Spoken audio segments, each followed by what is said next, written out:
space with him. Go out of space with him. Go. You are listening to BeExposedRadio.com.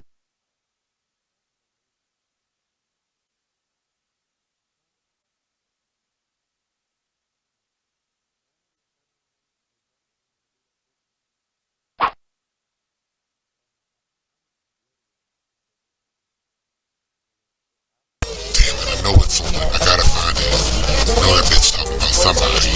Oh my gosh, what channel? What station? Oh my gosh. Oh, I'ma miss it. I mean, that bitch always.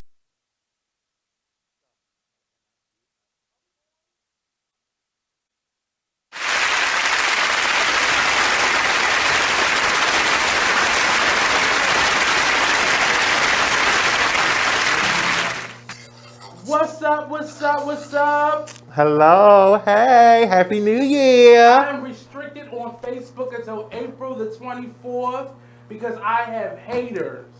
You're restricted? Yes. So you're in jail? Until April the 24th? I'm sitting in here with a criminal? You must be. Wow. And I don't believe in haters, but I think it's some bitter ass people out there who, because I just got into an argument with somebody who I thought was my friend. Mm-hmm. And this not going to be that type of show today, but you know I start with a gripe. And I got into a couple arguments. Actually, over the last year, I got into some similar arguments with a lot of bumblebees. Bumblebees. Bumblebees? I'm calling them bumblebees. And they are individuals I got accused of doing too much. And I'm like, me? Not like I work too much, too many different, but you being extra, you doing too much. And I was like... Yeah, and is this people that they just met you, No. or is someone that They've you've always had a known me. relationship with They've always before? known me. Apparently, they've always felt like this. Apparently, I'm the type of person that can't be...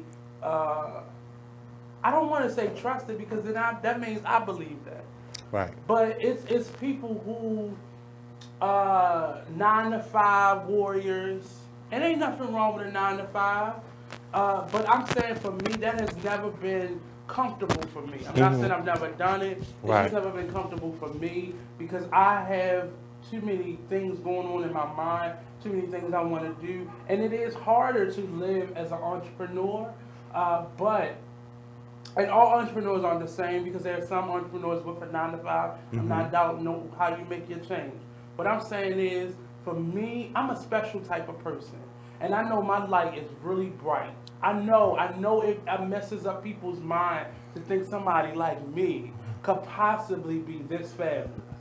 Right. Thank you, Curry. This fucking fabulous. And I don't ask for anything. I'm not a extra person. I don't try to be flashy. You know, I got my flaws. It's only a few of them, but I have my flaws. I'm confident in who I am, and I am just who I am. And I've gotten a little frustrated, and it all came to head. Actually, last night I was on stage in rehearsal, and I hate when stuff interfere with what I'm doing. Right. And my director Troy just kept bringing up I didn't look like myself. I was a little out of sorts, and everything was coming to a head, and all these conversations and arguments I was having with people, and just me more so isolating myself for the last year and a half. It has really come to a head, and I was really frustrated because no matter what I do, I always end up being the bad guy. So maybe this, and this is because... And this is Bleu. Of course, I haven't been here for a month because that was my gift to my fellow cocktail socials because I couldn't pay him. So I had to give him something that was worthwhile because I can't give him any money. So I gave him a break. A break from me and my crazy. But I'm back. And we will be back with the cocktail social. Very soon. Very, very soon. Coming up in February, actually. So, but what I was about to say is that maybe this is the catalyst for your change. Maybe this is where... Well, you know what? I don't want to ever... I don't like when people say I changed.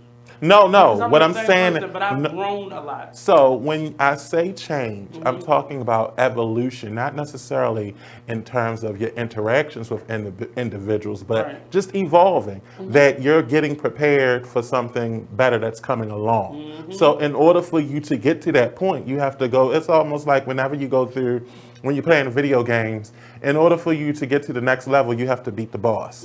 And in this situation, this is the boss of situations. So maybe all of that transpired because something better is coming and you have to be prepared for it. A lot of times we're not prepared for our blessings. And so we want the $1 million, but when we get the $1 million, we fuck it up. Yes. So in order for you to be prepared for the $1 million, you have to go through a test to see if, Ooh, and the test is real. right. You hear me? Yeah. See, It's I had a real. word. See, you see That's what a a word. month, But what it- the- you see what a month of And sobriety, that's it. I haven't had no No cocktail, drink? none. Since And the you know, holiday party. since the holiday party. Now, I've never hung around this guy. I'm not gonna tell everything. You can. I'm not. I'm you, not. you well, Because then I would have to incriminate other people. And I please want don't to do it incriminate right. no one. Because that was, you had to sign a NW, what's it, NWA or? Yeah, non-disclosure. NDA. So, never having hung around this gentleman, I saw a lot. He is a lot. The myths, the legend is true. It is. Um, I am a whole party by a myself. whole party. A whole party All by by himself. all by myself. So you can only None of us imagine. had to be there. No, He could have set up his live, set up his big dining room table, And did had me. the party all by himself. but I choose to invite others into my world, and my world is very small. So if you are invited into something in which I am giving, then I actually think really highly of you because I am such a people snob. I don't like everybody. And- I beg to differ. 'Cause there was a lot of differentness. But then I'm a diverse person. I'm very eclectic and I'm diverse. I like I like an assortment of individuals. So I guess people use the term I have my quote unquote bougie people. Then I have my quote unquote urban people.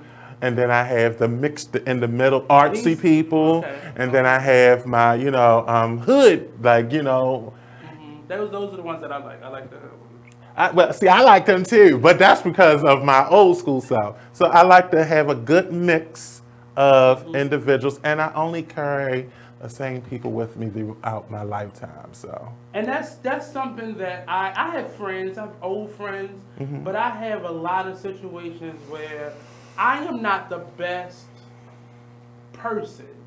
I'm not because I'm not the best friend, but I'm not the best person to wait on developing a relationship. If you wanted a relationship, I'm taking applications, but you have to be a self-starter. You have to be somebody that calls me. You have to be somebody that's not going to, I'm not looking to be chased. I'm not looking to be hounded down. I'm not looking for any of those things. I'm looking for somebody that's a self-starter. Those are the type of friends that I need around me. And people that accept you for who you are. I hate feeling like I have to change or mold myself to what your crazy is.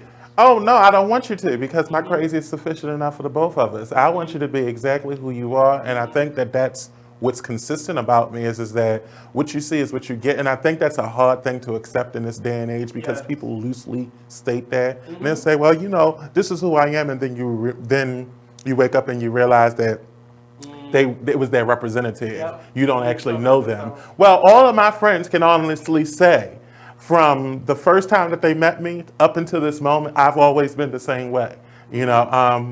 I may sometimes become introverted, not because I am being phony. It's because I may be too intense, and I'm aware Right. that I can be intense, and so I'm being considerate. But the reality is that I'm at 1,000 without all the time. I'm at 1,000. So this is what you get, and that's sometimes to people. They may think that is a bit much, and they sometimes may think that is not genuine, that I'm for not me, being my I like authentic because self. it's a distraction because I'm not on 1,000. I'm on 20. Yes, you And are. that's a good place for me. Because nobody You wants would to see me def- on 1,000. But I'm that way because, and I don't normally share this with a lot of people. I'm not gonna go into full detail yet because we actually have a show that's coming up next month called More Talk. Mm-hmm. And there's a gentleman on there, Noble Isaiah, and he gave me a whole like astrology chart. So this may interest you. So my sun sign is Gemini, Right. What's your moon but sign? my moon sign is Sagittarius, and the other one is Which- Cancer. Your so your moon sign, My rising your something rising sign, is on Cancer, which is emotional. and my moon sign, Mm-hmm. my moon sign, that's your birth thing, right? No, your sun sign is your actual sign. Okay, Gemini, and then the other one is Your rising sign is Is how you come Sagittarius. across. So your rising sign is, Sagittarius. so that's how you may appear. And you said your moon sign is what? I thought Cancer. your moon sign is, and so that the moon, well, Cancers are ruled by the moon, and so that's very emotional. I'm passionate, but mine's come out is Well, that may be lacking the fire. emotion, but it has passion in it. So if you ever see me crying, I'm about to fuck somebody up. That's mine. If you bring me to tears, I'm about to demolish whatever's in my way. So, and me, I'm the opposite of silence. That's your warning sign. Get out of Dodge. So I think, what is it? I think I am Miss I'm a Joanne rule. said, Jada Cole said, Blue. Hey! Go ahead. So I think my sun sign is Leo. My So you moon, got a blade on you somewhere. yeah. My moon sign is, I want to say it is Gemini. Ooh. Yeah, moon sign is Gemini, and my Mercury is Virgo. See, I don't know. So that's 4 things. I want to say my Mercury is. How do you determine your Mercury? Because he didn't say all that. So no. I got to get it done again. I want to say my moon Come on to sign. More Talk. Yeah, I'll get him to You'll do my like chart. him. I want to get He him was to. good. He gave was me really a good. nice- First of all, we only met each other twice, and he gave me a really good What's his name? Noble I Isaiah, said. and he Okay. gave me a really good Reading. reading, and it was too real because I don't let people in to who I am, and I do a good job of hiding or camouflaging a lot. I don't hide it, but I camouflage it a lot. Yeah. I had to step away from all that stuff because I started reading horoscopes not and into it. tarots and stuff like that, and a bitch was almost ready not to come out the house. So I got, I don't like to have anything to kind of tell me or forecast what my life is going to be, because then I'll start to look for signs of everything that I read. So I kind that's of what like happened it. Well, I'm not really into it, but I started reading a little bit into it, and that's what it didn't happen so much about myself because I know who I am. It was when I was dealing with other people, and one of the things, for Noble, he kept bringing up cancer. One of my really good friends is a cancer. And my mom is a cancer. I don't know if it's the family watching, but my mom is a cancer. And to say that I have those traces in me, it didn't hurt my feelings, but it spoke to why I'm always in my head because I don't like showing emotion. Well, I don't know, because if you have any water signs, that's what they are, is emotion. But I'm not emotional. Well, I'm not. I show little. I'm not gonna say I'm not emotional. It's just but that you I don't express. you my don't emotions express it. How Ah. most people would, because for me, I get quiet, and you become invisible to me. That's how I show my emotion. Well, see, now I get quiet and then I start to think about how I can set you on fire. So with gasoline. See, I'm not meticulous like that, and I think I may be using the wrong word, but I'm not a planner of revenge. I know how great I am for the people that touch me, and I've learned that because I do a lot for people that they don't see. So if I remove myself from your world, that's damage for you enough, and I know I can see it. And you know what? I became that way as I evolved. Which is why I keep my circle small, and which is why I only invite. Is Miss Janice on here? Hey, Miss Janice Z. Yeah. Loved the song. I want y'all to know. Check out the song with her and Maurice Curl. It's new, excellent song. I loved it. Thank you for sharing it. But I want to say when I evolved, I know that I was a lot more hot-tempered when I was younger. And now it takes a long time. And I'm still, I think at the root of who I am, I still have the propensity, not even propensity, the capability of being that person. But I choose my circle. I like to laugh. I like to enjoy life. And I'm a free spirit. And so I kind of like that type of energy, or someone that the people that can deal with that type of energy around me. So we're going to take a quick break, and we're going to get a little bit more into this conversation. Please share out this live. I really appreciate it because I'm in jail and I can't share it out. So I appreciate you. Come on back. We'll be right back in just a few moments. Yay!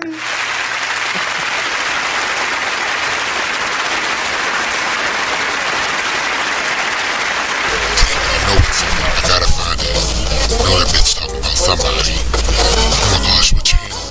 What station? Oh my gosh. I'ma miss it. I mean, that bitch always talking about somebody. I don't know what's going on. I know, remember? Long live Pop. Y'all can go ahead and cry now. I'ma show these niggas what to do with one of your beats, man.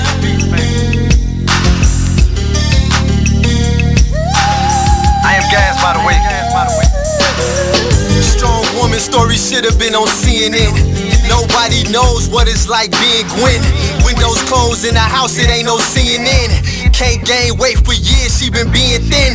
Single mother, no help from the system. When they was giving out food stamps, she missed them. Birth certificate, baby daddy, she couldn't list them. But her son was so beautiful when she kissed him.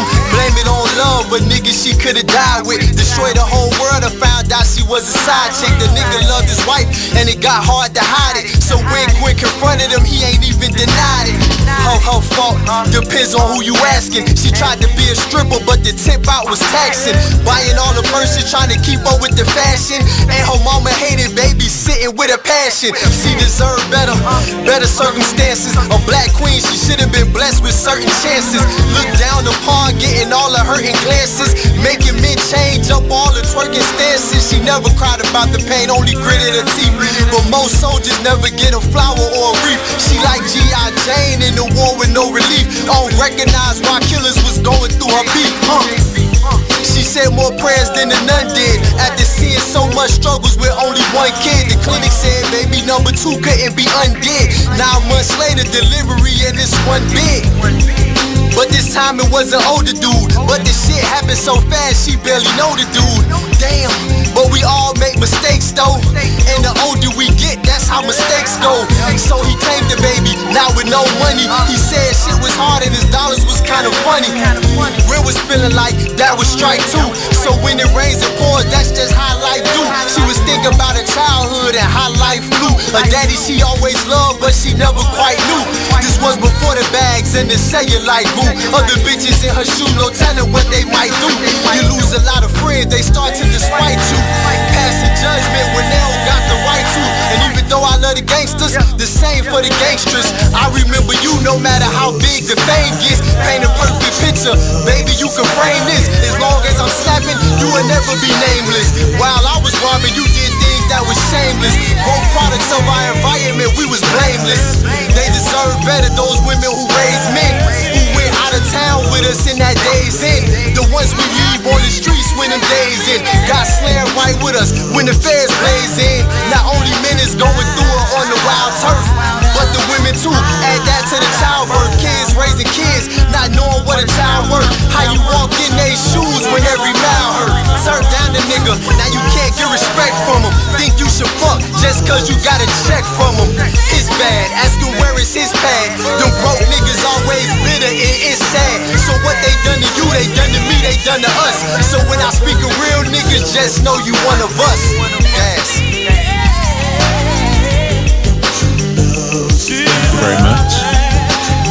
Because they had nothing else to do. So it was like, imagine that your late husband was actually your father. I can't imagine that because that's disgusting. Very much so. And then I would have to clean my basement because that's where my actual father resides right now. So, okay.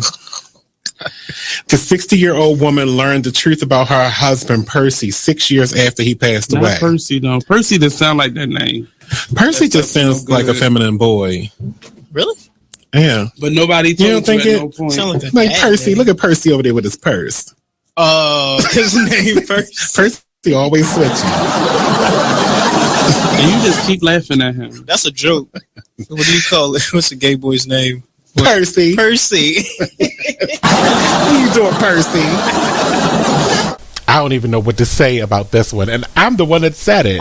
Oh my gosh, we're here every Tuesday at 7 p.m. The conversations can get deep. They can get out of this world. But we do them. BeExposedRadio.com. Talk Lately, the radio show.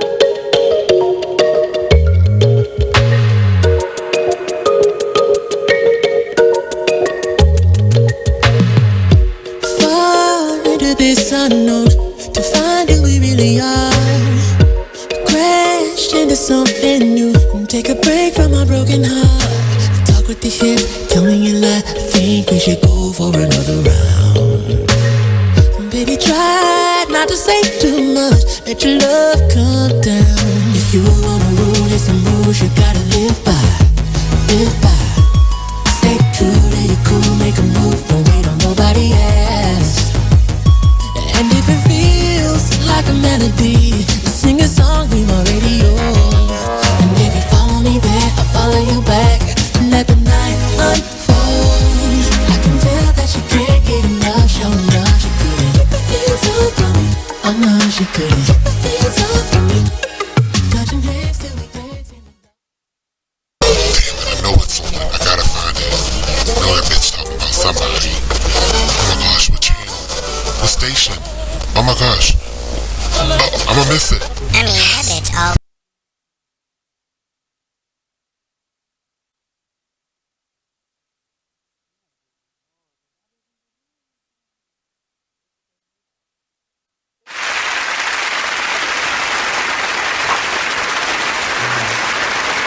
Welcome back. What camera are we on? Because I can't tell which one we on. Is it the one in the middle? Welcome to the Artist Exchange Radio Show. I am your host. Now I keep saying we're unofficially back as the Artist Exchange, but we are, because I have a whole lineup of some really, really great guests coming in February. Not that my January guests aren't fabulous in their own right. Thank you. But this is kind of my warm-up. I try to go on vacations in January. It never works. But next week, for sure, or I'm going off, we'll have cast members from Pearly. And rehearsals are going great. Mm-hmm. I am still Nate. Mm-hmm. I still learn my lines last. Mm-hmm. That's just naturally who I am. I'm not going to hide it anymore. Mm-hmm. I'm standing in it. I try to work faster, but hey, it works out this way. Right. But we have some great news. One, the show opens up on Valentine's Day. So tickets are buy one, get the second one half. I said the other one. The second one half off. Mm-hmm. So bring your date, or you can bring your ain't. I mean, whatever, whatever you choose, you know, because now things are untraditional now. But definitely come on. We have 2 shows on Saturdays for the whole month of February up into the first week of first weekend in March. So please come on out, bring your loved ones. Opening night, we're gonna have Miss Melba Moore. All right. She has already posted Legendary. it. She has already posted it on her Instagram, and she says she is booked for Valentine's Day. Yes. So she is really excited. It's gonna be a special. She doesn't know this, but it's gonna be a special night for her, and that she'll be awarded by the Arena Playhouse. So come on out. She may get on stage and sing and perform. We may have a special guest other than Melba Moore. You never know. Okay. So I suggest you come on out. Tickets are half off. And starting today up into next Friday, I'll be giving 2 tickets away to individuals that I'm going to figure something out tonight, and I'm going to post it on the page for Individuals that co-host your show? I mean, maybe, possibly. Okay. Maybe, I'm putting possibly. in my bid for... Maybe, possibly. No, I'm maybe, my bid for a possibly. ticket, because I want to be there to see Miss Moore. Right. Look at her. Look what she said. Yes. She is ready. She is ready. She in her Red Valentine red already. Yeah.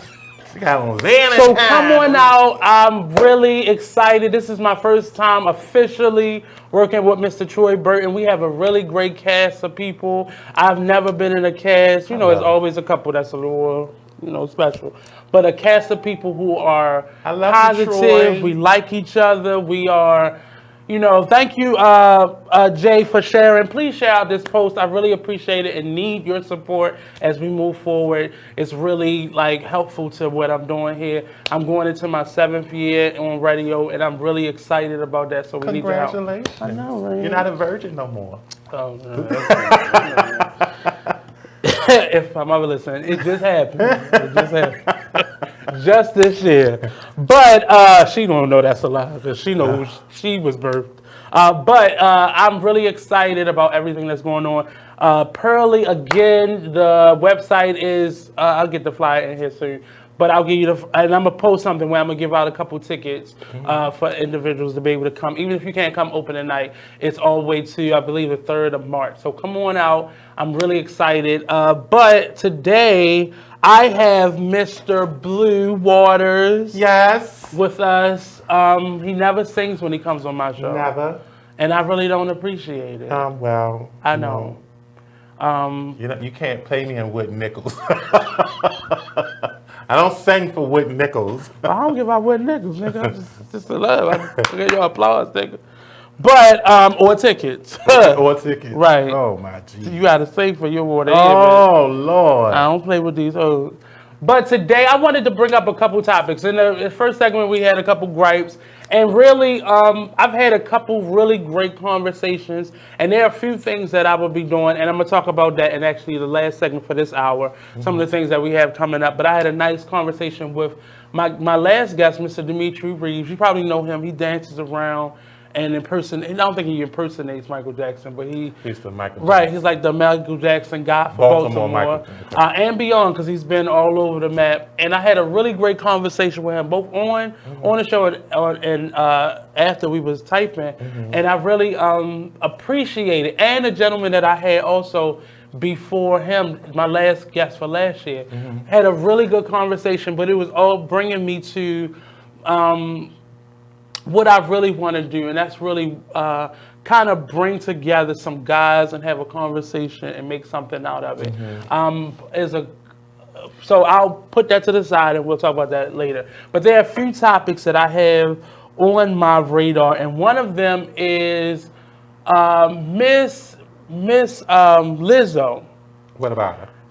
We talked about her before on your show and some other shows that I was on about body shaming. Okay. And what that means to us. I'm specifically talking about people of color because we set trends, we create trends, right, and other people take the credit for creating trends and setting trends. But it's really us that they're getting their muse from.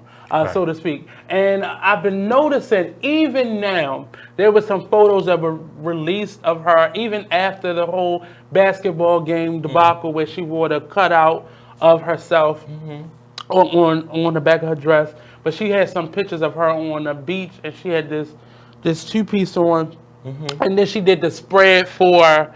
I can't remember what magazine it was. And now she's on another cover of a magazine. I think Rolling Stone. Is she naked? She's barely okay with clothes on. And I don't have an issue with it. You just read the comments. And there's a lot of men and women of color that have the most to say. And I don't like making things about race, but it is something that, and a lot of it was, how are we making obesity great? It's us promoting obesity and being fat. And I don't see that her doing it. I just think she's comfortable with who she is. I think what she's doing is she's giving a platform to people who have suffered from low self-esteem for a very long time because of their body image. Because people assume because you're thick, you're supposed to be insecure. Exactly. And what she's doing is she's recreating a narrative. And I think that's a good thing. I mean, there's a difference between if you're saying, well, you know, there is a health component to it. Right. Yeah. But there's also the aspect of I have to be okay with myself. Right. I have to love myself and like myself, and I shouldn't have to change. And the thing about it is that with a lot of artists that are in Hollywood, what they do is they come out. I noticed that with Kelly Price, Jill Scott. But Kelly Price was already in it. Jill Scott was already in it. Pamela Mann. All of these individuals that were beautiful, heavy. And then a few months later, a few years later, you see them and they've lost all this weight. And you think it's because, they'll say it's because of health reasons, but the reality is it's because they're being guided by another force. Well, I know, and I've read articles say with Monique and with Jill Scott and Tamala Mann, it was more health issues that were attached to it. But I understand where you're coming from, because if you're not happy with yourself at 500 pounds, you're not going to be happy with yourself at 150 pounds. But what they'll say, and I think the narrative is, well, it's because of health Hey, reasons. Ukana. Hey, sweetie. I think that they may say it's because of health, but we all know that Hollywood is guided by your image, what you look like, and how they can best package you, you know. And so the thing is that my applause is to Lizzo, sweetie. If you want to put on a two-piece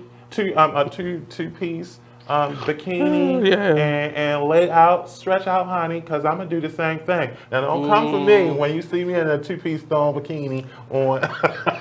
I remember going me and two of my friends, shout out to Tara and Brittany, we had went to Virginia Beach one year.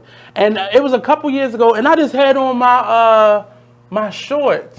And it was a guy that was standing behind us. Was you giving him body? I just had on my trunks, and you was letting all that hang out. All of it. And I remember the guy, he was with a girl, and I could hear her saying, he need to put on a shirt. And I turned around, I said, it's hot out here. Why would I put on a shirt?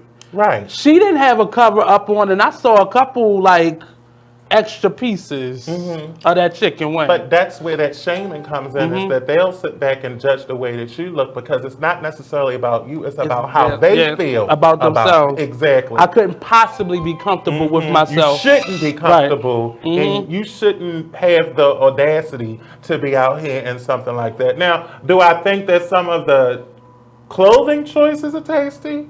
They may not necessarily be. You know, I mean, it may not necessarily be fashionable. I think that you could probably do it a little bit more tastefully. Yeah. But I don't believe that you should cover up, because I feel like if you want to express yourself, be comfortable in your skin. And that's what, and a lot of times, even with me, people always, I've been out and about, and a lot of times, males and females will say, well, are you a drag queen? Are you transgender, transex? What is it? And I always tell them that clothing is not about my gender. Clothing is about an expression of how I feel.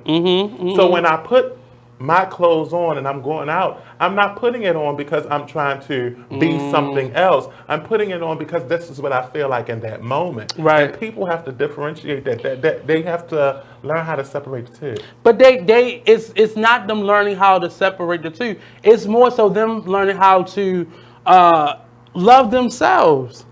But you notice people who really have respect for themselves, they can be with somebody, and when somebody points out maybe somebody that they're with, for you, why are you with this person? And they don't even see the flaw that you see because they are comfortable with who they are, so they don't need to be looking and searching for what's wrong necessarily, quote unquote, with who you are or what about you, those flaws that are on you. I brought it up because in that same, I was in a thread today and we were talking about Lizzo, and part of what was brought up was it was a picture of Biggie when he have a shirt on in one of his videos, and Big Pun, and it was what was the light skin one?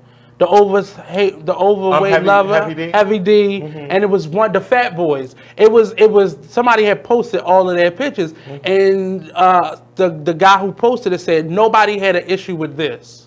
Right. Nobody had and if you did, it wasn't to the level that we had an issue with who Lizzo for females, okay, so you got to think again, who's guiding that industry? And it's usually females are always sexualized. You get what I mean? So, you know, I think of the Queen Latifahs and the MC Lights who didn't have to bare their breast and put on any tight clothing to be taken seriously, but then you fast forward to your Foxy Browns or your Lil' Kims, and in order for you to be relevant, you have to be sexy. And that for me, it takes away from the artistry and your content, because what happens is people get stuck on. But that's just the package, though. But I mean, that's the kind of packaging that they want the females to be in.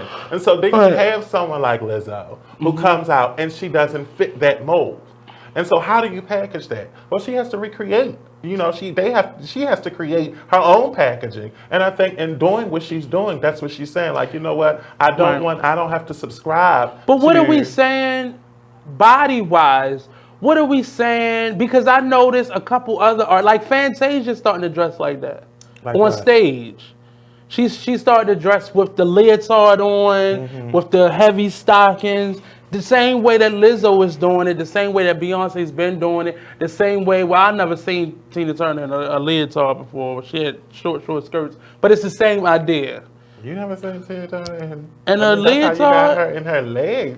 But it was a short skirt, remember? Right. It wasn't never like a bodysuit. Right, exactly. But you see this performance wear that they're wearing, and it becomes, I don't want to see that. Well, why are you here? And the thing is that's, I mean, again, you're an adult.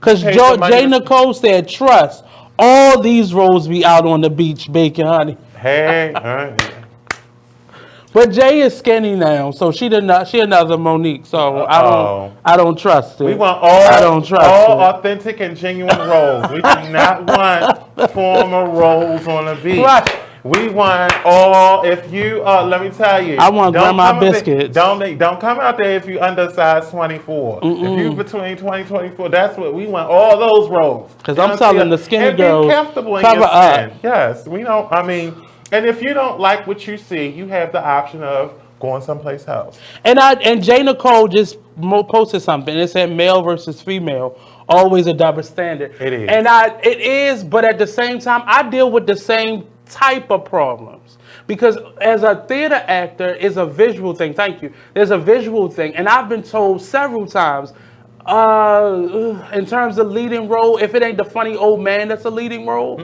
I don't got it.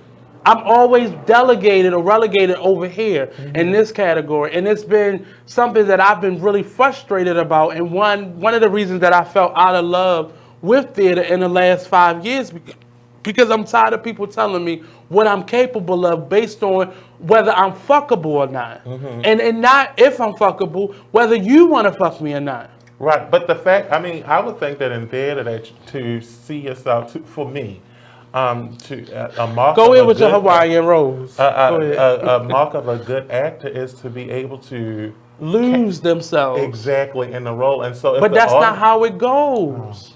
And see, it's different in the music world.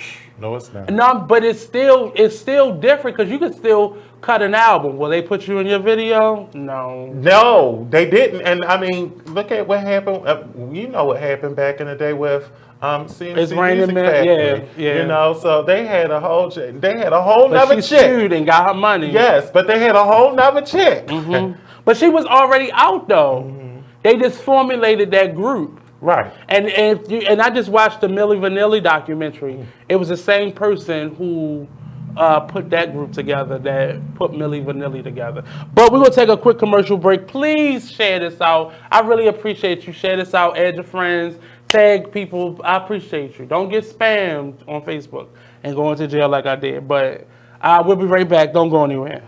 See y'all.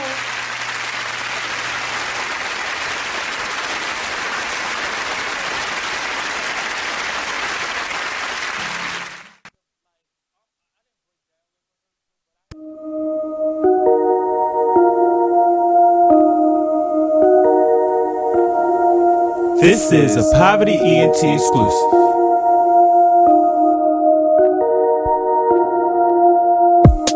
Next stop, Texaco, strapped up, you already know. Fuck niggas hate, that's how it goes. Bros with me, yeah, it's time to go.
That's how it goes. Bros with me, yeah, it's time to go.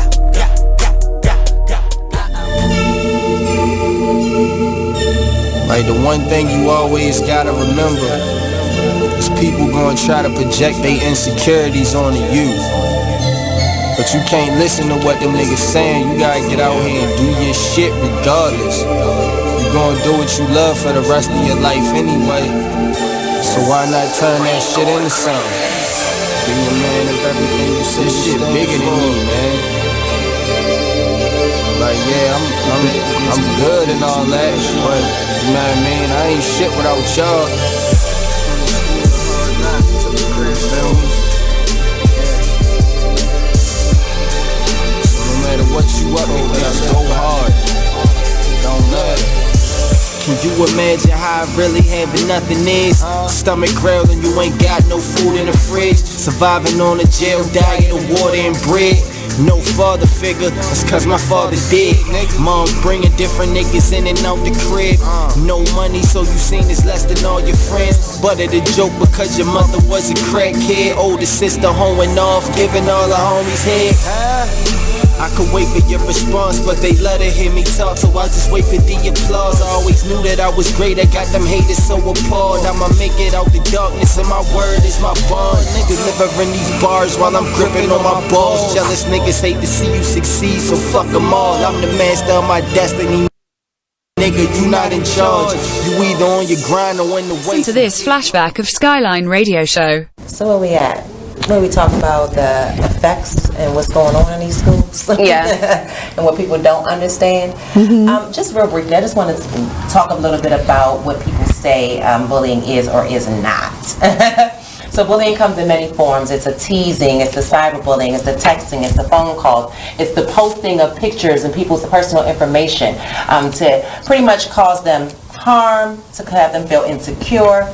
It's the sex assaults that people actually put out there. There are physical assaults, and there are mental assaults and emotional assaults. And what I like to remind individuals that any aggressive behavior towards anyone that is unwanted and unwarranted, and an individual asks you to stop.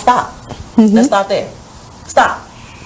And they should be respecting that. Respecting that and respecting yourself, because when you're able to respect another person, you're able to respect yourself. And the way that you're able to show that respect is that you know that you have a gift, and you know you're uniquely made and that you matter, and then you also acknowledge that the next person beside you matters as well. Right. You know, and we lose that sometimes.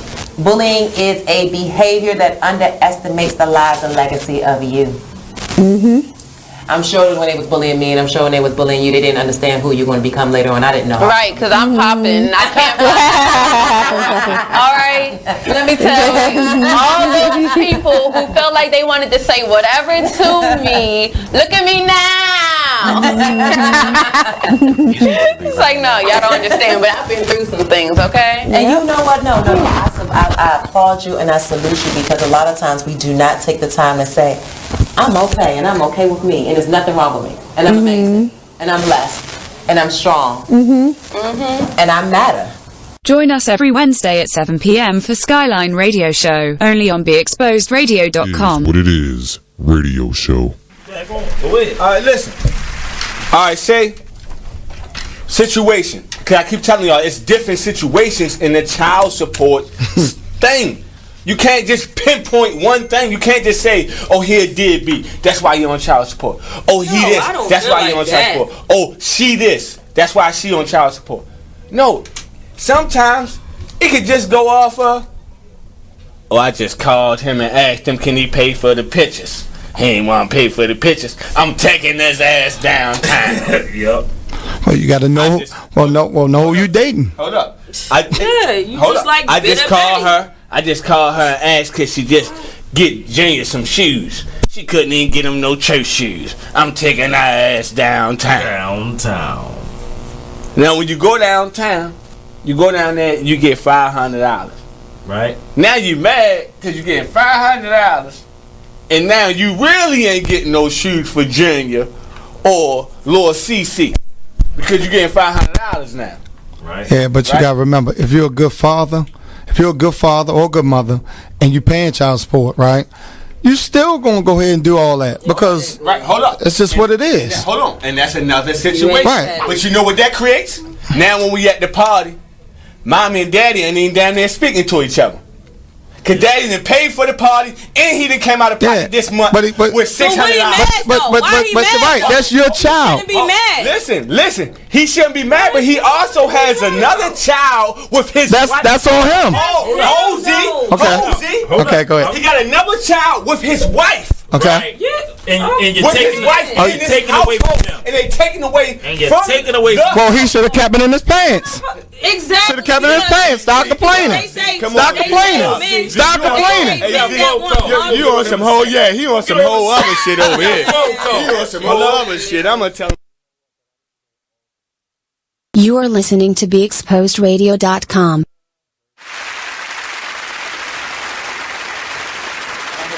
He's really an old man on this side. I had on burgundy. Not burgundy.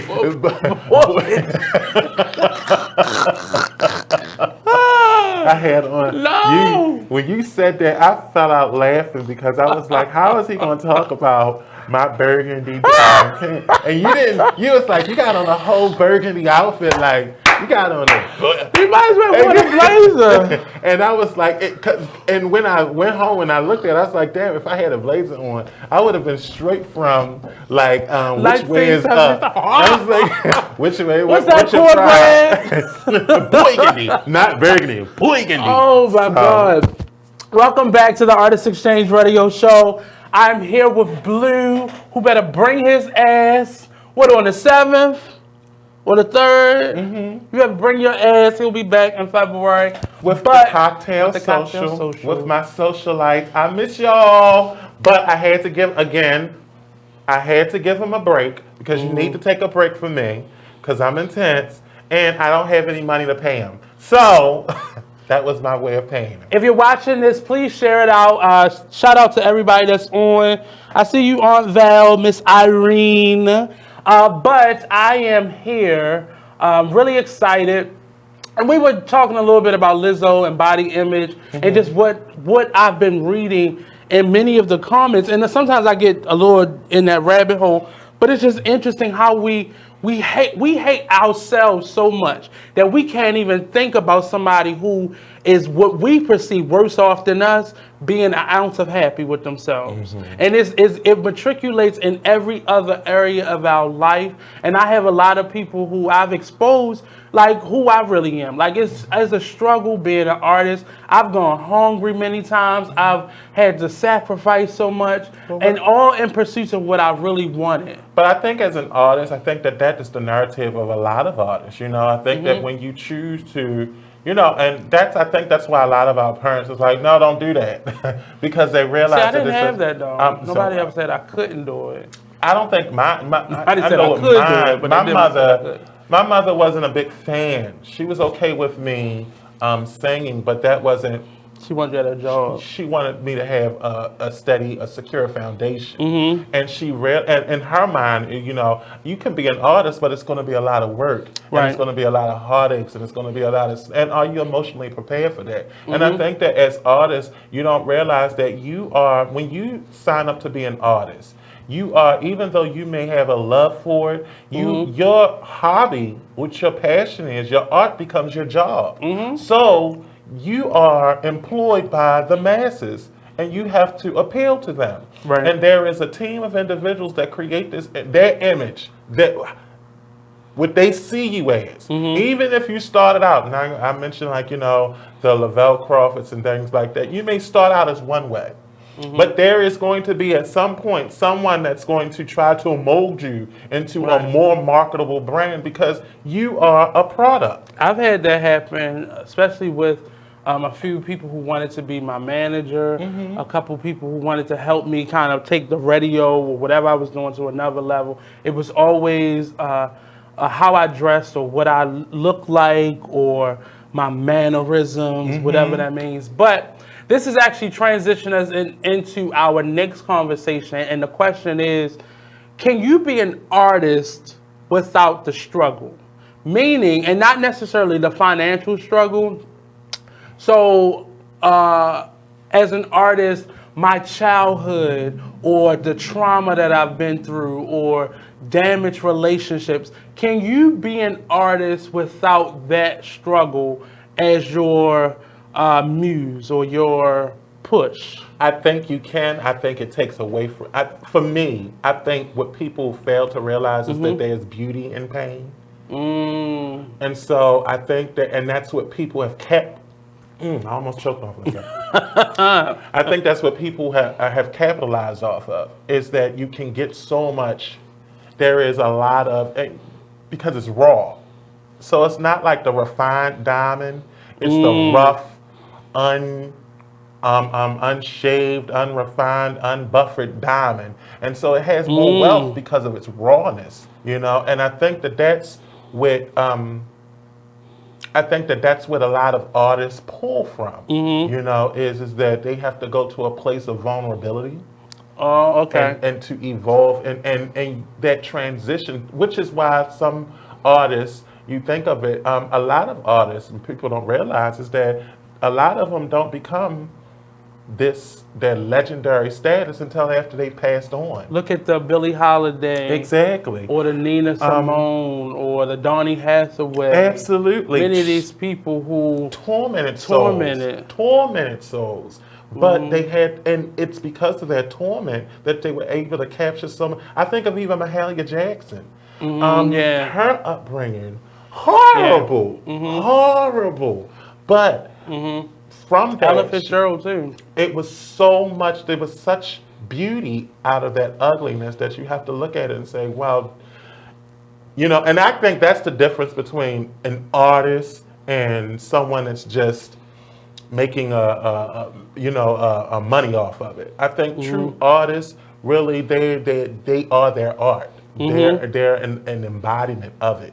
And in everything that they do, even if they're not in the limelight or anything, when they're doing their art, you see elements of themselves. Sally DeMarco, she's the former director for Fashion at BCCC. She says talent is a blessing and also a curse. It is a struggle. It just, for me, I wonder because, and you made the point of the individuals that pass away and now they become these monumental creatures. Is it possible to show that same love for people while they're still here?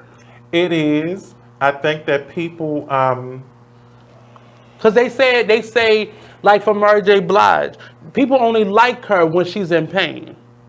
How is that like? But how do you say that out your mouth? I only like when you struggling, baby. I don't think I think it's misinterpreted when people say they like her when she's in pain. I think her music translates differently. But she's already says that music, certain albums have been because of the struggle that she was in. Like this last album, she had to go through those things to write this last album. And I think it's because of an emotion. You know, like when you think of Billie Holiday singing a Bleu, you know.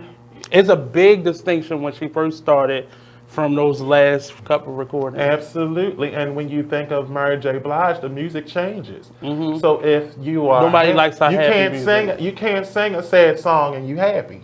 Yeah. You actually have to be in. No, but it's this her upbeat club music. People dance to it, but they really like. But it's not gonna cry no more because like they love from that. A very raw place, and I think that she tapped into what people were really feeling. Like if you think of Not Gonna Cry and I'm Going Down, you know that you really felt you were sitting. Me personally, I had a black and white composition notebook. I was in there crying. I was writing little hearts to the boy that I had a crush on. Like, oh, he don't even notice me. He don't know that I love him so much. That was me, and I was playing it on repeat. God. My cousin Amanda was like that. That's when you used to have to put the little tissue in the tape and record it. Yes. She used to sit there and write out the lyrics, and I know she was. I was like, and send them to somebody. I don't want to hear that. And you would write the lyrics out and be like, "This is how you make me feel." You know, like this. Thank God for Google. We don't have to do that no more. Thank you, Jesus. Lyric. What is the A and Z? The A to Z lyrics. Because I swear I was making up some words. I used to hate opening it up. She would use my notebooks, and you'll see whole songs written. Girl, the song is written inside the folder. Don't why you doing that? Some of them did that. They were catching on because they didn't want you to learn their words to their songs so you could try to redo it so they wouldn't put the words in. And because I'm going to tell you, Mariah Carey, her first album, Honey, and that second one, Music Live. And my aunt said Janis Joplin. Yeah. A lot of these people were just tormented. And as an artist, I am going through a phase where I'm just purging out a lot of stuff that has happened to me. And because what happened to me, a lot of things, because I was good at just not being bothered. Like nothing ever really affected me. It may have looked it because I was going through it, but nothing ever stuck on me really. And then you have to think as an artist, when you reach certain caliber, you're in the public eye all the time. So you never really take a break. You're always working. Right. And I think that in itself is just overwhelming. Right. And for those individuals, and I look at even with the Michael Jacksons and the Prince, you know, these are big individuals, but can you imagine not being able to do normal things? You can't just go to the supermarket and pick out your own food. You have to send someone to do it for you. And where you can, it's a plus to be able to do that in a sense, but just to not have any normalcy because people are poking and prying and putting you under the microscope with everything that you do. And so it's like you can't. So I think, and that's the flip side, and in itself, that's traumatic. Yeah, and it is. The question came because I remember going to therapy and just discussing with the therapist things that I desire, things that I want in life, and just wanting to release myself of some of the stuff that I had been carrying that I was unaware that I was carrying. And I didn't know if, like, I'm not a person that, like, my jewelry design came as a result of me wanting to get over the death of my grandmother. And because how she was taken from this world tragically, it kind of helped me to kind of infuse some of that hurt into. Right, and on those moments that I started spending a lot more time by myself, I needed to fill up that quiet time, and I would create. And I notice when I'm feeling my best, nothing comes out of me. Even on stage, if I'm not directly connected to who my character is, and I want to avoid that, like even in Pearly, I'm not Gitlow is the Uncle Tom character. I'm not in that space, so it's hard for me to really attach myself on that, because what happens, I'm more of a method actor, so it becomes who I am. And I don't want to bring that on, so it becomes difficult for me to delve into that. And I just wonder, especially because we have a lot of actors that killed themselves, a lot of singers that indirectly committed suicide through their drug abuse or alcohol, and I wondered if it's possible to live without the struggle. I think or do you have to drop the artistry, walk away from the artistry? I think you have to find a healthy balance between the two. And I think that's the hard part, is knowing how to, is separating the two. And I think for a lot of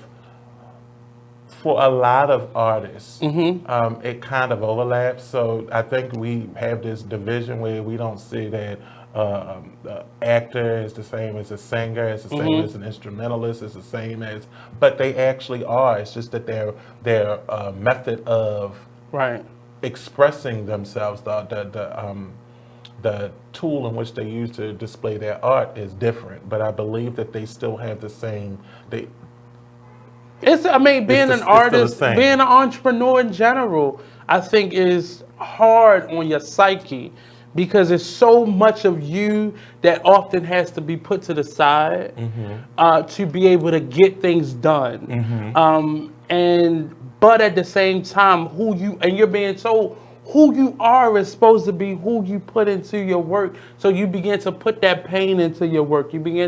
But you have to always be in pain to do that. I think, or coming out of pain sometimes. Right, and even for me, I noticed when you said that I know I write more when I'm going through something, and everything, and but that's because I'm more introspective. I'm looking inward. But when you are out of that going through, you still have to tap into that going through to be able to deliver that authentic feeling. And I think that's if it's your true art, if that's something that you actually are invested in, then it's easy for you to do that, because it's almost like reading your diary. So if you sing a song and you recall how you felt when you wrote that song. So it's easy for you. But I think part of what I'm saying too is because often we are fine. There are moments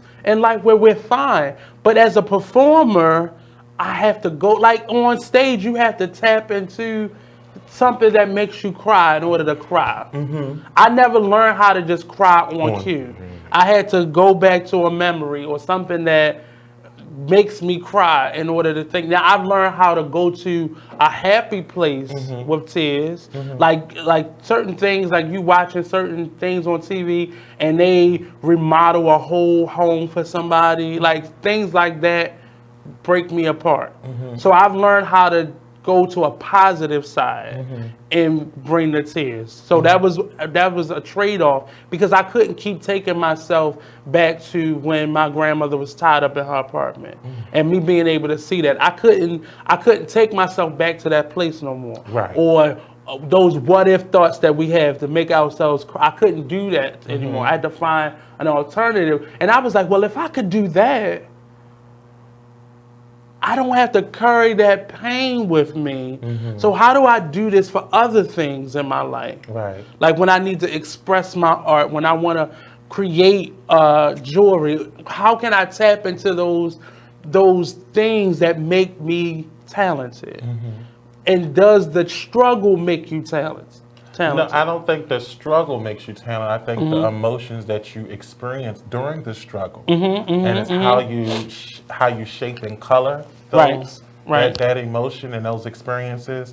And I think that what we identify with is the struggle, but we don't think that during those struggles there were moments that was you were happy. You know, and I always say that I write about love lost, love sought, and love attained. I don't write about anything. I'm not a political person or anything of that nature. I write about love in those three, at those 3 points. So either I'm writing about love that I'm looking for, or I'm writing about love that I'm in, I have, or I'm thinking about, or I'm writing about love that I lost. And those are 3 different. Those 3 different feelings. And it's going to come across in the, you know what I mean, for me. But I have to. That's what I write about, and that's because that's when it's always been my muse. Or if I'm looking at people, I'm writing from that perspective. You get what I mean? So even if I'm writing someone else's story, that's what I'm writing from, is where are they at with this. But I could never. It's the hardest for me to write about a political commentary or something. That's hard. That's hard for me to do. I can't. I didn't. Bitch. Man. But we're going to take a quick commercial break. We'll be right back here with Bleu. Yay! I can't. He is alive.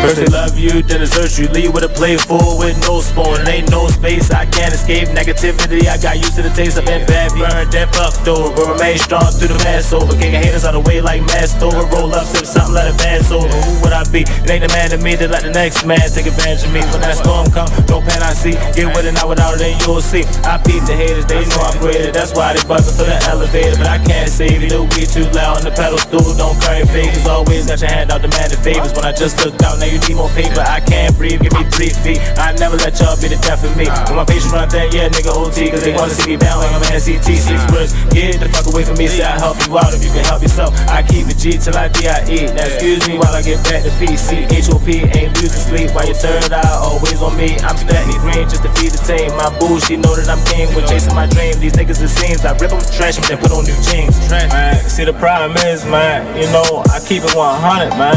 You know what I mean? Like, if I got it, then you got it. You know what I mean? But if I don't got it, then I'ma give it. You feel me? But I definitely got you through the ride, man. Let's get it, yo. I'm really getting tired of ungrateful ass niggas. They really about to turn me to a hateful ass nigga. Like I was never there when you never had figures. Pull triggers for you niggas when you caught up in the trenches. Man, I really don't get it. I don't know what's going on, but I really don't feel it. Niggas really know that I've been there from the beginning. But the more I see niggas side switch, it make me wanna bring it closer to the end. And that's why I can't fuck around with these niggas. I'll fuck around with my hoes. Cause niggas acting like bitches and hoes acting like bros. Man, I swear I really don't get it. How people switch up they roles. First it was nothing but love, but nowadays I don't know. It seems like anything goes. Where can I go? Cause lately fucking with you, I just stand at a fork in the road. It's hurting my soul. When I'm around you, I shouldn't feel like I should stay on my toes. So where do we go from here? Get dough from here? Or are we gonna end it on the road right here? Cause either way, whether it's left or the right on my property, niggas gon' blow round here. Fuck cities up while we do shows round here. Keep our music up while we blow Joe round here. Don't be looking salty if you're not going nowhere. Should've kept it with the move instead of moving. White keys only have this bitch jumping. Okay. If I sit around, hold up. Look. If I sit around, hold up. Yeah. Rebel rap.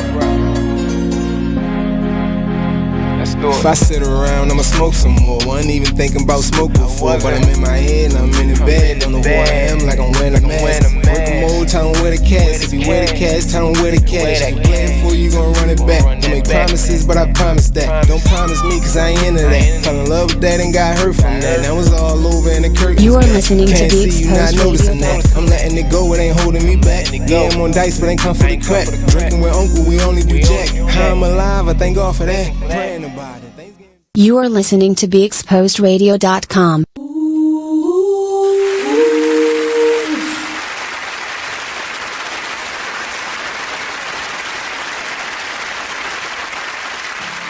Because you're trying to make a spectacle at this point. And I don't even like thinking like that, like everybody insecure and they hating on me. I don't think, but I can see it. Right, and again, It may not be, but again, because of your experiences, that's what you can only base your world off of what you've experienced, you know? And so your interactions, and usually what happens, and that's even with me, you know, I had to get to the point where with my sexuality, I was always defensive because it was a place of, it was a weak point for me.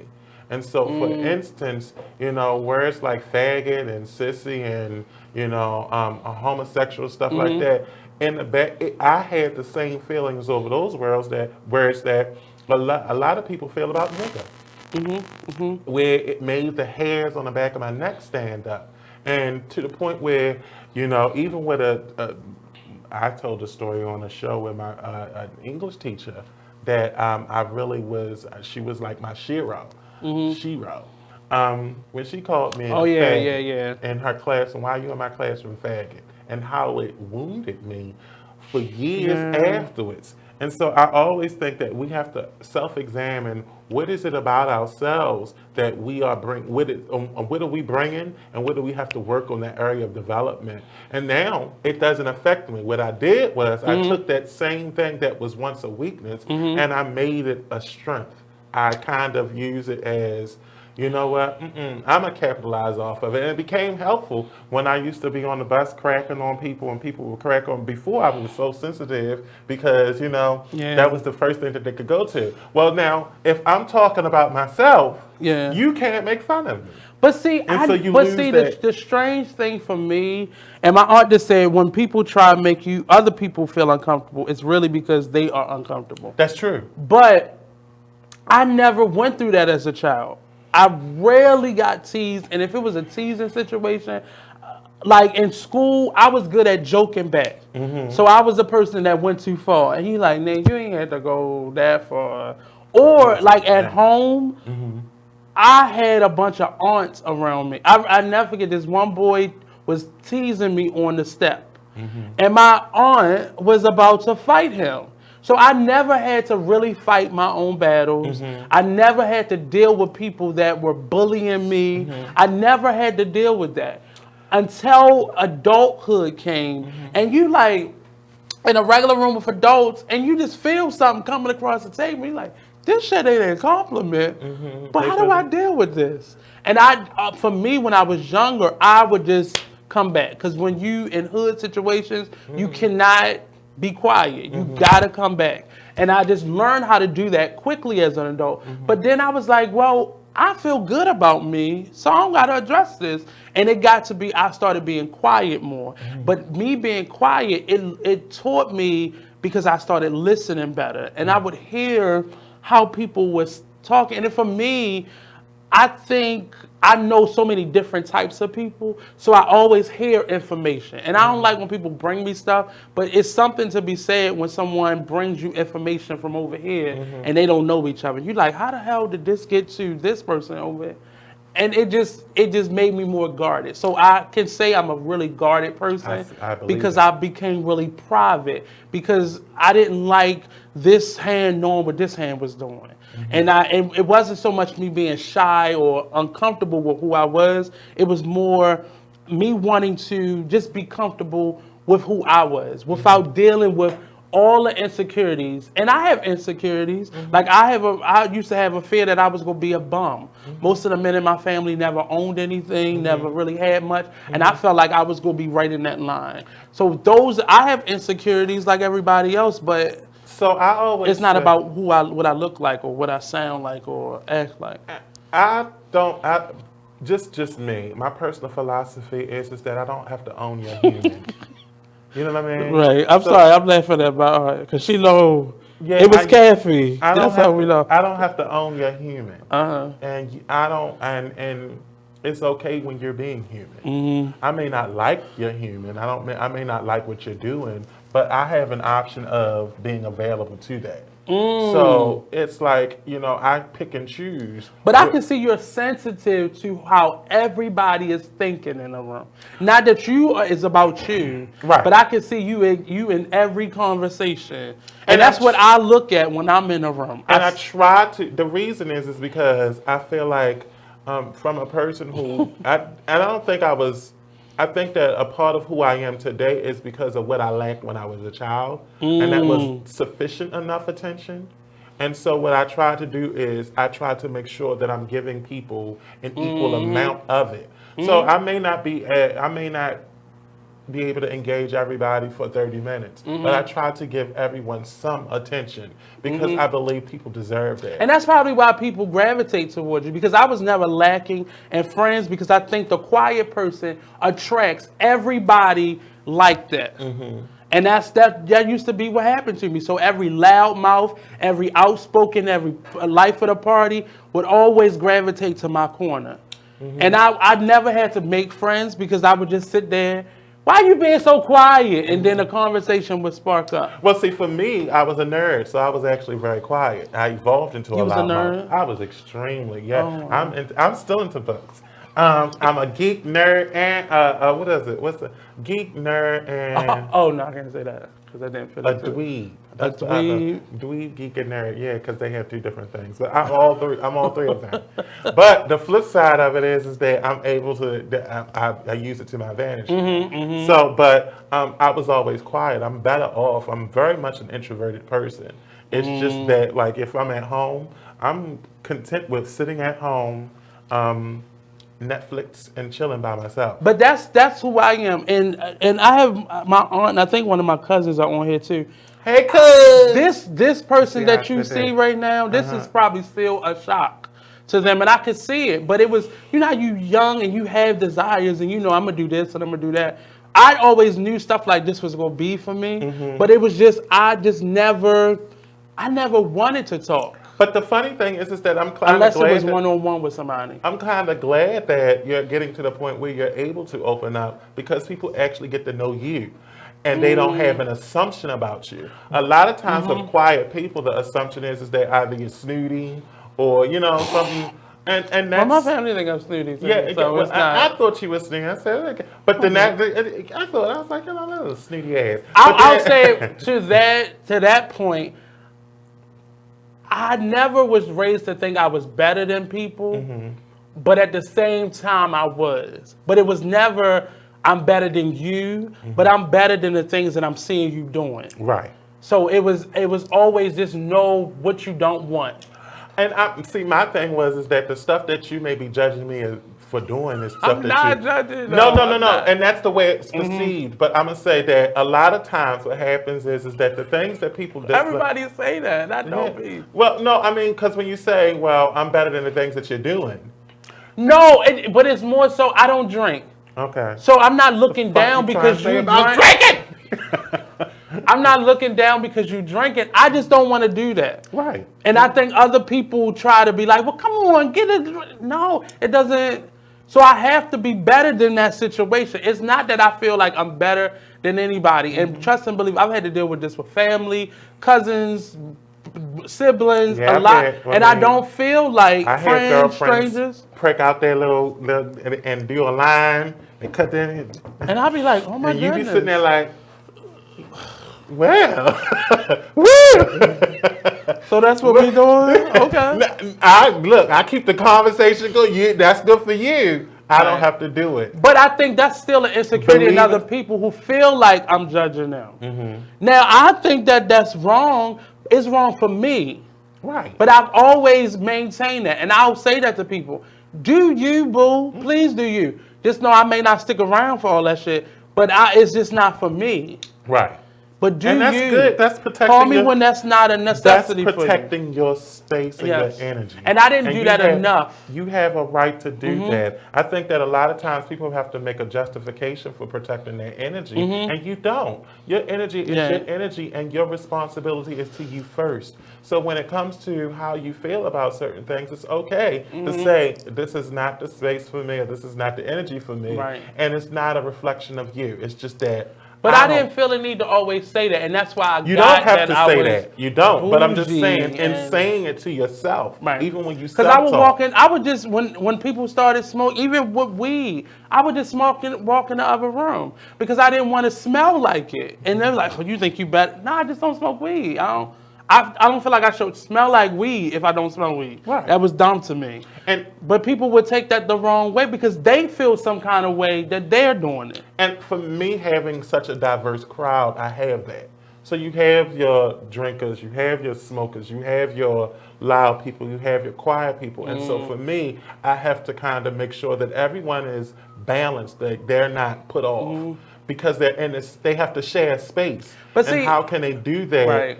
and not feel some kind of way? But see, I grew like this, and I speak a lot about my family. And now that my family started to listen to this show, I should stop. But I don't care because what they gonna do? Come down here. But I grew up in a loud family. Right. Everybody was loud. Oh, he keeps talking about y'all being loud too. Like, not only did he say y'all loud, he said y'all was kind of ghetto. They are. Like Lafayette Avenue, that's South Baltimore. They loud. Right, and they know they loud. I ain't gonna say that I'm judging you, but I am. But I had to grow up a different type of way because I had a lot of women in my family, a lot of loud people in my family, a lot of drinkers in the family, and everybody was just loud. Who didn't? I mean, I'm not going to speak for everybody because not everybody in Baltimore grew up that way, but I know that was the fun side of my family. But you either jump into that or you learn how to sit back and just watch it happen. Like I would gravitate, like my aunt that's watching now, she said Sandtown. Okay, Sandtown. But I like the one that's watching now, like that was my friend growing up. So it was just, I gravitated to people who I could like jump into a conversation with. And then everybody else, when it was too many people, that's why when there's a lot of people, I do retreat. Because it's a lot. Right, that's family life for me. And I was like, girl, I'm y'all go ahead. I'm not into that double dutch game. I'm not jumping in that.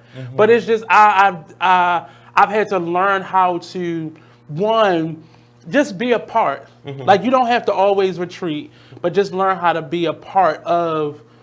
You don't have to you'll find your space. So I learned how to sit down. That's why I always wear a piece of jewelry because that attracts people to me because I don't like having to be the person that initiates or have to go out and hunt that person. And I wear something that's going to catch somebody's eye and that starts a conversation. So I've learned how to be, what they call it, social. I've learned how to be social. And I'm starting to learn my love language now, which brings me to our next conversation. Okay. What's your love language? You know what? I don't know. I don't think I paid that much attention to my love language. But you just said some of it. It's just really how you communicate in terms of But I love. mean, not necessarily intimate, but... Yeah, I think that I'm still figuring it out. And that's because for me, my definition of love has evolved and changed. And I think because what I was looking for wasn't necessarily what I needed. And now I'm looking at what's, at this point, this juncture in my life, what's needed for me. And so I think what I desire, and I guess my love language is... And part of that is just self-love language, right. too. Yeah, I think what I have to... But that means that you have to take time out for yourself. And for me... Do you do that? No. And that's why I say I'm still trying to figure that out. Because I'm so busy trying to You're please. a giver. Yeah. Exactly. And I don't know how to receive. And so it's hard for me to ask for things. It's hard for me to accept things. It's hard for me to say no. And so and when you say, well, what's your love language? I think in order for you to really, truly be How do you set boundaries? How do you say no? How do you... You have to get to the point where, and why do you feel the way you feel about those things? And so for me, a lot of it has to go through a lot of my experiences. No's and some people can be like, you can ask them for something. They can, no, fuck no, And I used to be so amazed at people who could just walk out and be like, you at rehearsal and you the last one and you gotta help do whatever. And I was like, this bitch just walked out. And I started doing that and it didn't feel right on me. Because you wanna help, you wanna be, but sometimes you don't feel like it and it's okay. But you have to be okay with that, and not personalize it, and not take on everyone else's burdens, their feelings, their impact. response. Yeah. And one of the most profound saying came from a young man. He said, "Your response is your responsibility."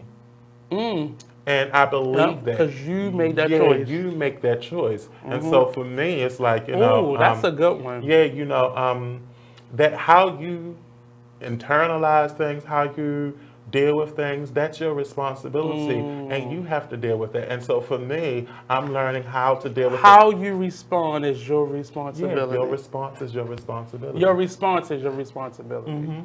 And that's crazy for me because growing up, and despite everybody that my friends, my family, everybody, I would see people give their last, and then I started doing that. But I had to learn how to be okay with people not liking me.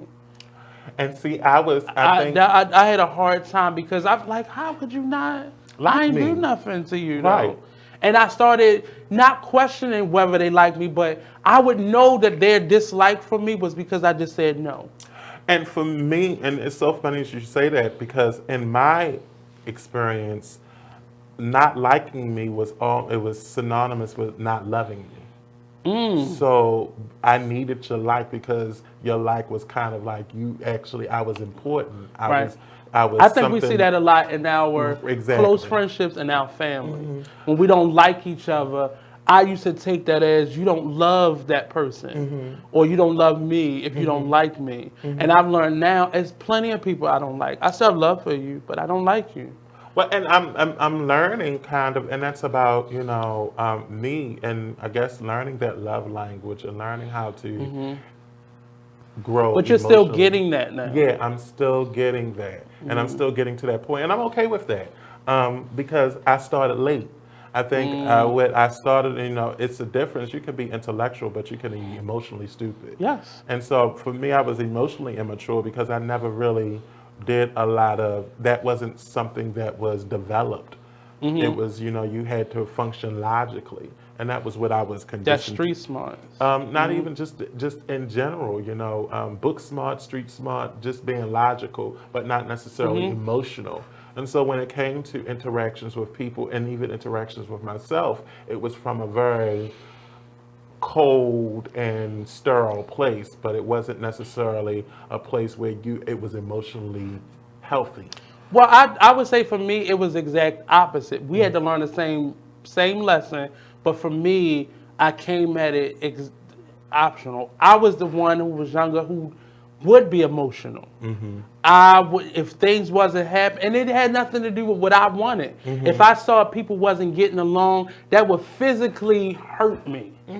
And I would take on the responsibility, like you just said, I would take on that responsibility, and I made it my mission to make people like each other. And what was starting to happen, I became the one that was the problem. And I was like, y'all niggas is the problem. And I felt like I had to fix everybody and everything that was put in my space. What I've learned recently was you are damaged. So what I'm going to do is, when you get your stuff together, we can think about coming back together. But I'm going to go over here and I'm going to go continue living my life. And you need to fix that. I stopped internalizing and making personal what was going on with you. I didn't say what was wrong with you, what was going on with you and the things that you needed to get done, because it was starting to make it into my daily responsibility. And I think for me, it was just that because it's developing and it developed late for me, I think my responses to things was odd, So it was almost kind of like, a lot of things that would probably strike people as emotional, I'm a lot more indifferent. So it comes across as I'm detached. Because no, you are, because that's not your thing. That's your thing. Are you asking for my help? Let me see if I got time. Let me see if that equates to what's going on with me. The craziest thing is, it's not, I overly love everyone else. It's myself. So it's kind of like the thing when it comes to me, Your cup has to always be full. Let me tell you, I'm getting up on the cross for you. But and that's for me. But for myself, I don't expect that from everyone else. I learned really young, expectations hurt you first and the most. So I learned not to have expectations for other people. But as I grew older, it began to hurt in a different way. Right. And I'll say, as I grew older, I started to acknowledge the hurt that I had when it wasn't reciprocated. Because beyond getting up on a cross for somebody, let's talk about you getting evicted, or your lights being out, or you being hungry, or you not succeeding, or you not finishing school, or you not having the essentials that you need, because you are totally not acknowledging that I don't need my cup full. I was always taught that you give people what's in your sauce, what flows over.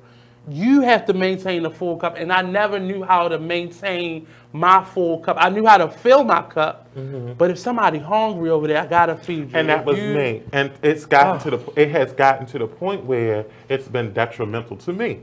Physically, mentally, emotionally, socially.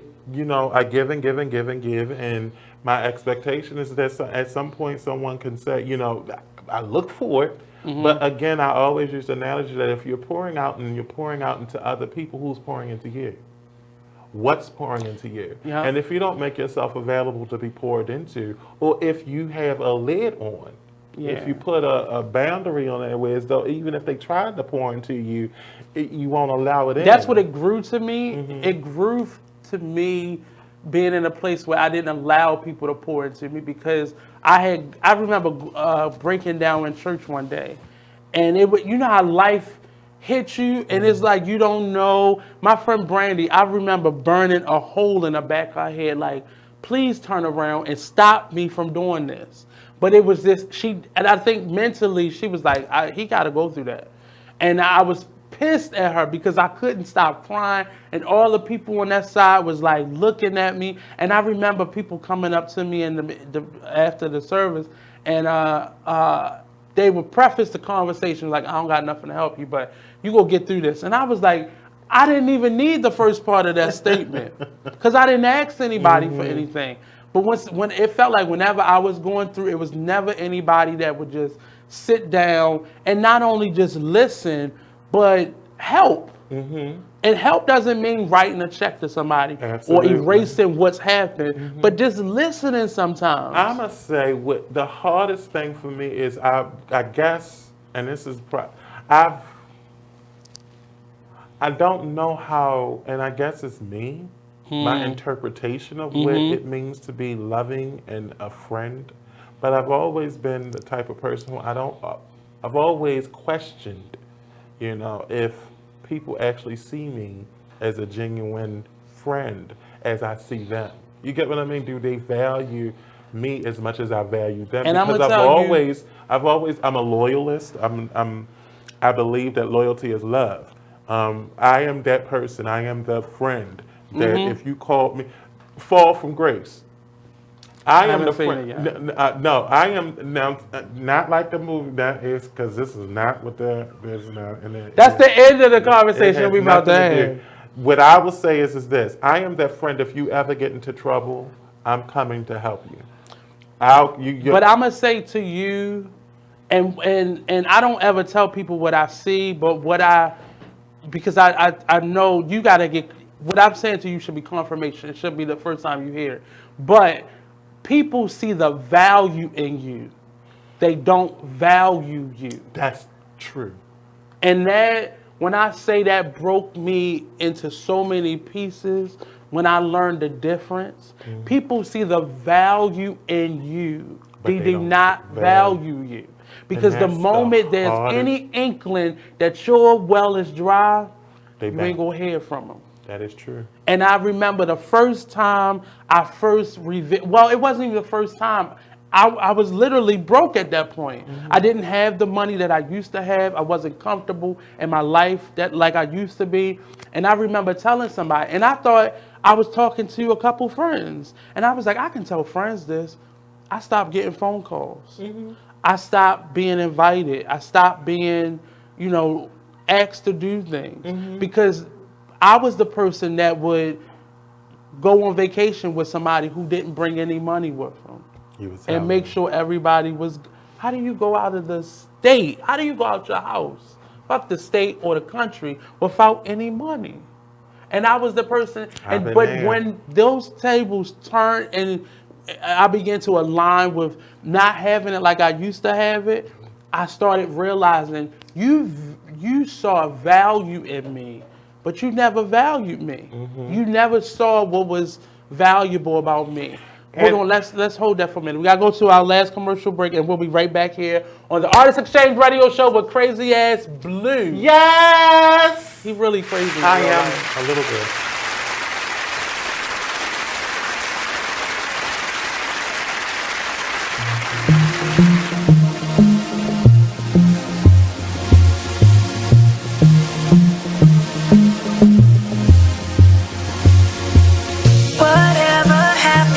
The times when we cared for one another, we shared the same respect. What is happening? We're trading what's important for shiny things. I can't allow this blasphemy. It's blasphemy. Why would you treat yourself like that? We didn't come this far just to fall right back. Don't lose yourself, stay on track. Baby, you're a god. You're a god. Baby, you're a god. Believe that. Full of the things that we've overcome. Full of unspoken battles we won. You're so much better than that. Sometimes the truth ain't always catchy as rap. Stop chasing cheese or you get stuck in a trap. Go get your crown and never render it back. No. Why would you treat yourself like that? Stop all that blasphemy. We didn't come this far just to fall right back. Baby, you're a god. You're a god. You're a god. You're a god. Baby, you're a god. You're a god. Baby, you're a god. Believe that. You're way too gifted to stop.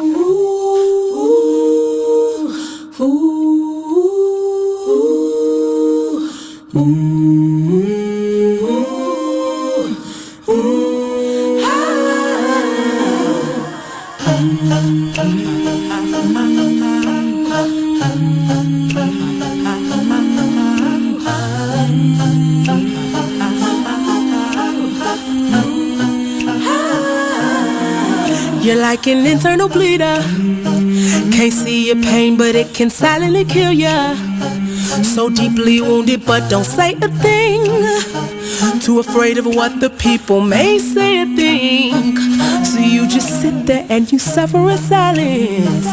Your pride won't let you just uncover your secret. Don't wanna look weak in your image, it ain't worth losing. So you just act as if it's nothing happening. God sees you, and God hears you. Yes, God loves you. You're like an internal bleeder.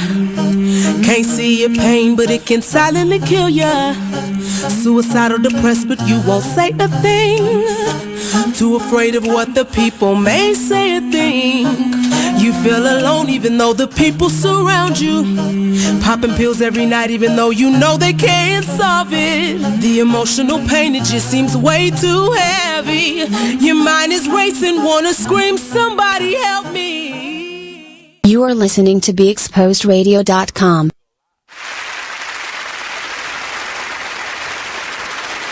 You are my mentor. The lie is that you can always come to me and tell me and give me good feedback until that you really need them. And then what happens is... Well, until they're on that chopping block with you. You could be out there all yourself, and I'm going to give you praise. But until I have to choose me or you... Right. Have a nice day. And that's what my reality is that, you know, I was able to see that people didn't care for me or they weren't as loyal to me as I was to them. And that's been the story. And my philosophy is that if I have to look at the constant, the issue isn't them, the issue is me, because I invest so much into people. And the thing is, and so in 2020, what I've gotten from all of this that has transpired since my mom has passed in 2018 is that I'm so used to giving and giving and giving, and I walk away without that. My philosophy, and you're used to it, and I'm so used to it. You've grown to be comfortable in it, and will struggle. I will be. People don't. And what it is that bad at cross. You know what I'm saying? The bad at cross and being able to, you know, it's been many times that I've given people, and I've literally, like recently, like I will have nothing in my bank account, and I will go and give someone else the last, just so that they can have. And only for them to kind of be like, fuck you. And so in 2020, I'm gonna say if nobody and I've learned the reason I'm attracted to certain relationships in my vicinity is because I share that unspoken type of commonality with them. And that's a hurtful feeling to know that there's nothing else and I'm still giving you the fumes of my essence. I'm giving you and you don't value that, you don't respect that, and it's about you in that moment. And if the tables ever turn, it's not even an ounce of doubt. What you gonna do? Exactly. And that's why in this moment, at this juncture, that I had to shift. And we've been conditioned to believe that it's not okay to be selfish. But in reality, that's not true. You have to be selfish. You have to, and I don't understand why people, you know. You can't live like that. Right. But you have to find those moments. We call it setting boundaries. We call it whatever, but in reality, it's being selfish. Look, this is my time. You know, I'm not responsible for your situation. You know, and even if I make myself available, to what extent? Because what happens is then I have to make time for something to pour into me. And sometimes you have to itemize that. I can't always write a check, but I can be a listening ear. Or I can help you pack those bags up as we getting out of this eviction situation. Or I can find you some support or resources.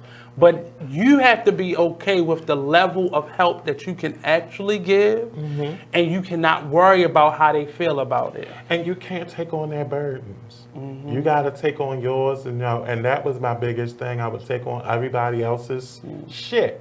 And what happens is then, but no one comes and say, yo, you okay? You know, or that and this is the thing, love language, when you actually are thinking about your relationships with other people, it gets to the point where you are so in tune that someone doesn't have to say something is going on. You feel it. And I've learned to be thankful for those moments because I've had a lot of angels come out of nowhere in my life. And I've had to be, that's why certain people, whenever I do something, you see me calling on the same people. Because I just know they're always going to pull through for me. Even if I'm at my worst, they're going to pull. And I've had situations where I've been hungry. I haven't had a way to get to work the next morning. And somehow, without me even having to open my mouth, there was a blessing that came through. Out of nowhere. And sometimes it was somebody I barely even knew or was a stranger in that moment. And I started looking at the people who were put in my life and like, you all are not living up to this standard, and you're not reciprocating, and we're not having a mutual relationship. And I'm not a tick for tack person. I don't ever stockpile my favors.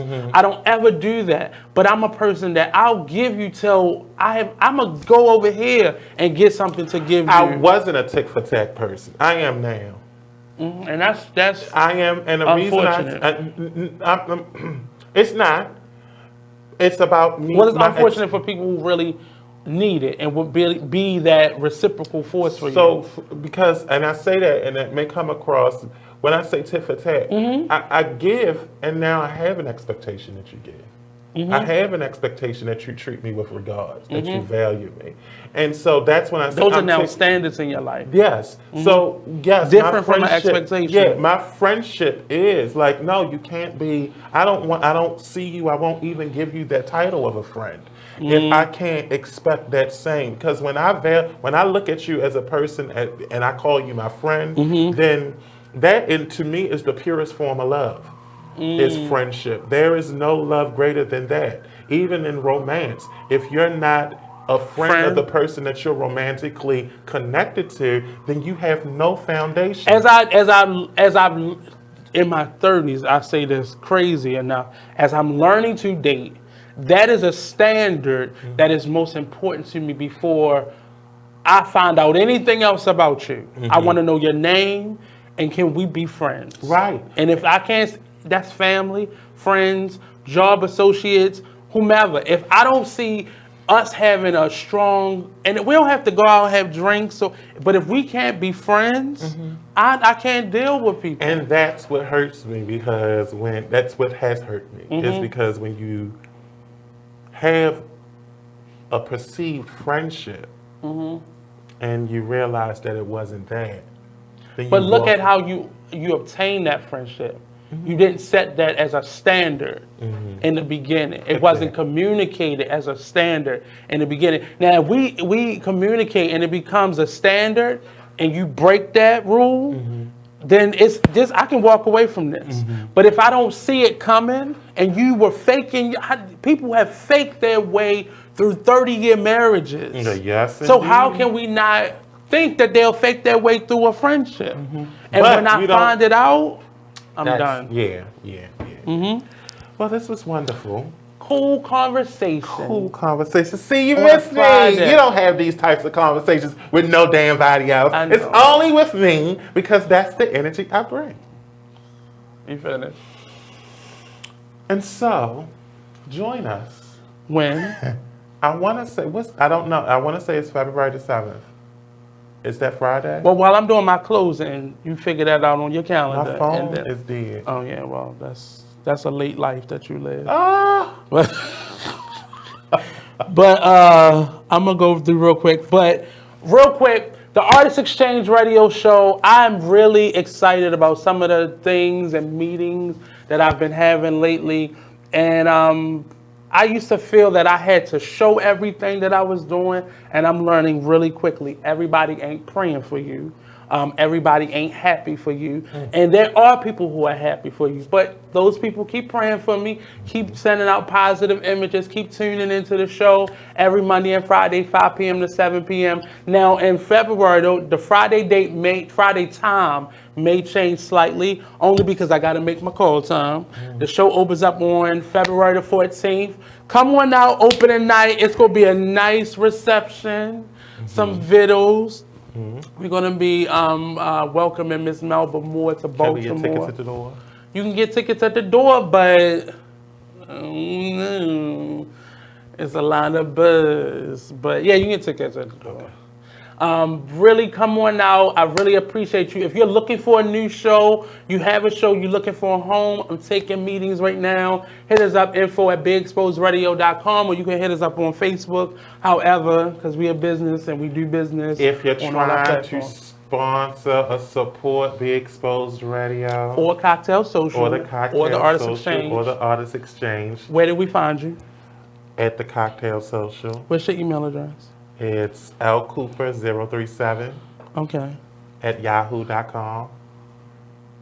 What? I don't even give out my AOL, but the fact that he still give out his Yahoo. I do. So this has been another edition of the Artist Exchange Radio Show, only on BigExposedRadio.com. Thank you, Bleu, for breezing by. Yes. Blessing us with your attention. Yes. For the last couple hours. Yes. And the next show comes up at 9, and that's It Is What It Is radio show. Stay tuned in. I had a lot more to say about the school system, but it was a blessing that I didn't say any of, because I probably would have been fired. But again, have a nice day. Peace out. It's 7 o'clock. Yay! It's over.